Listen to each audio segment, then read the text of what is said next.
Et les gars, la première fois que j'ai regardé Sanjay et Craig, je m'étais demandé si j'étais vraiment pas un fou du bus. Non mais après faut l'avouer, le dessin animé il est vraiment incroyable. Et de plus pour moi il rentre dans l'âge d'or de Nickelodeon. Mais c'est étonnant à dire que ce dessin animé faisait que de m'intriguer. Il y avait vraiment trop de choses qui m'étaient hors de moi. Par exemple déjà le fait que les deux protagonistes c'est un humain et un serpent. Genre Harry là, il y a un serpent qui parle. Et on a trouvé ça normal. Après vous, je sais, vous êtes les genres de personnes à dire que le dessin animé Jimmy a des tentacules est vraiment bien.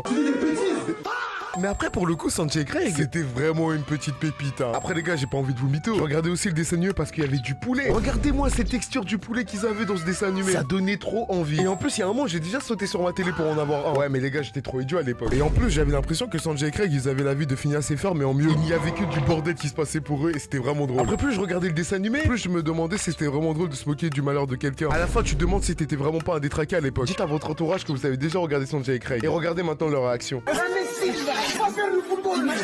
En tout cas les gars dites dans les commentaires c'était quoi les dessins animés qui rentraient dans l'âge d'or de Nickelodeon. Et abonne-toi à Masta parce que c'est important.